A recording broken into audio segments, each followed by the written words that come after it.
নমস্কাৰ সকলোকে জয় অসম বিএলএচিত অসমৰ তৰফৰ পৰা সকলোকে বৈপ্লৱিক অভিনন্দন জ্ঞাপন কৰিছোঁ। ইতিমধ্যে অসমৰ ৰাইজ জ্ঞাত যে যোৱা কালিয়ে আমি এটা ভিডিঅ' দেখিবলৈ পালোঁ শিৱসাগৰ বাবুপট্টিত ৰাষ্ট্ৰীয় পৰ্যায়ৰ এগৰাকী আৰ্ম ৰেচলাৰ পাঞ্জা খেলুৱৈ জিমি দাসক দলবদ্ধভাৱে কেইজনমান বহিৰাগতৰ ব্যক্তিয়ে মাৰোৱাৰী ব্যক্তিয়ে বহি থকা এখন বাহনৰ পৰা মৰিয়াই ৰাস্তাত বগাই মাৰিছে। তাকো ডাঙৰ কথাটো হ'ল এটাই যে যাক মাৰিছিলে তেখেত এগৰাকী মহিলা হয়, মানে এগৰাকী মহিলা খেলুৱৈ। বিএলএচি সেনা অসমৰ তৰফৰ পৰা বা বিভিন্ন জাতীয় সংগঠনে ইতিমধ্যে শিৱসাগৰত উত্তাল প্ৰতিবাদ কৰিছে। তেখেতক গ্ৰেপ্তাৰ কৰি জেল হাজতলৈ প্ৰেৰণ নকৰালৈকে নিৰ্দিষ্ট এটা সময় বান্ধি দিছে। 24 ঘণ্টাৰ ভিতৰত যদি অসম পুলিচ প্ৰশাসনে ইয়াত যদি বিহিত ব্যৱস্থা নলয় তেতিয়াহ'লে কিন্তু দল সংগঠনবিলাকে আৰু শিৱসাগৰবাসীয়ে নিজাববীয়াকৈ সিদ্ধান্তত অটল থাকিব। মই শিৱসাগৰ কোঁৱৰপুৰৰ এজন সন্তান হয়। যোৱাকালি যেতিয়া ভিডিঅ'টো দেখিছিলোঁ, ভিডিঅ'টো দেখাৰ পিছত মানে মই বহি থাকিব পৰা নাই। এটা কথা বিএলএচি অসম কামৰূপ জিলা সমিতিৰ তৰফৰ পৰাও শিৱসাগৰ পুলিচ প্ৰশাসন তথা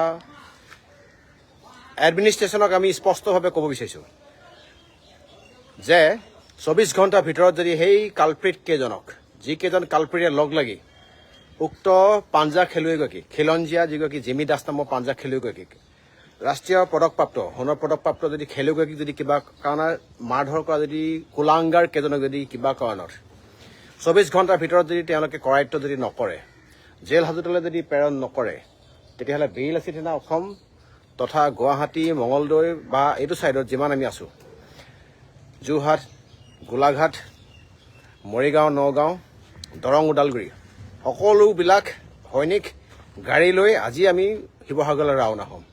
আৰু শিৱসাগৰত যে কি পৰিস্থিতি হ'ব, যিটো পৰিস্থিতিক চাগে অসম পুলিচ প্ৰশাসন তথা কোনো এডমিনিষ্ট্ৰেশ্যনে পিছত মেনেজ কৰিব নোৱাৰিব। এটা কথা স্পষ্ট হয়, বহিৰাগত ব্যক্তিৰ দপদপনি কেতিয়াও কোনো কাৰণত চলিবলৈ দিয়া নাছিলোঁ, চলিবলৈ কেতিয়াও কোনো কাৰণত নিদিওঁ।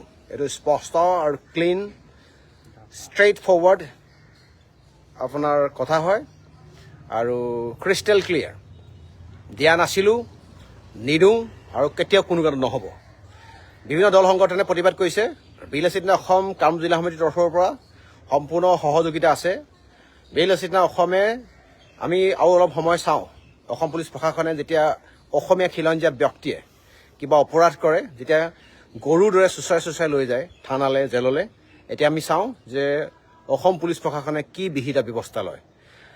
এই বহিৰাগত ব্যক্তিকেইজনে মাৰোৱাৰীকেইজনে জিমি দাসক ভৰিত ধৰি ক্ষমা বিচাৰিব লাগিব। আৰু যদি ক্ষমা নিবিচাৰে তেতিয়াহ'লে গোটেই ফেমিলি, যিমান ফেমিলি আছে শিৱসাগৰ, তেওঁলোকৰ গোটেই ফেমিলিক আঁঠু কঢ়াই দিম আৰু ৰাস্তাত লাইন কৰি এটা লাইন কৰি আঁঠু কঢ়াম, আৰু এটা প্ৰকাণ্ড চৰ চেণ্ডেল খুলি গালত জপতিয়াই দিয়া হ'ব।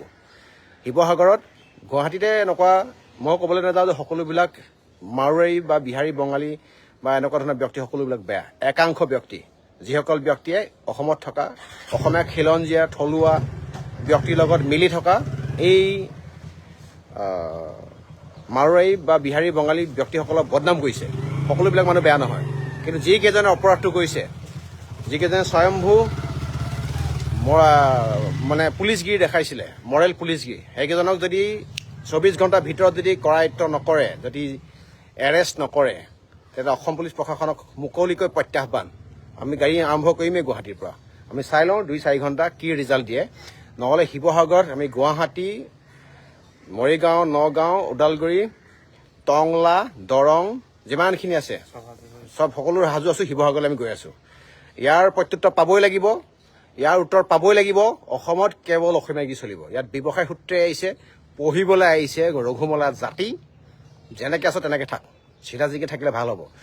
নহ'লে অংগ প্ৰত্যংগ বিচাৰি নাপাব। কিন্তু ক'ত কিডনী পৰি থাকিব, ক'ত লিভাৰ পৰি থাকিব, বিচাৰি বুটলি নিব লাগিব। অৱস্থা বেয়া হ'ব। চিধা কথা মুকলিকৈ কৈছোঁ, মুকলি প্ৰত্যাহ্বান। অসমীয়া খিলঞ্জীয়া ব্যক্তিৰ ওপৰত, থলুৱা ব্যক্তিৰ ওপৰত কোনো বহিৰাগত দাদাগিৰি মতাগিৰি নচলিব। এইটো স্পষ্ট কথা হয়। আৰু আমি কথা যেনেকৈ কওঁ, কামো তেনেকৈ কৰোঁ। গতিকে অসম পুলিচ প্ৰশাসনে বিষয়টোৰ ওপৰত গুৰুত্ব ল'লে ভাল।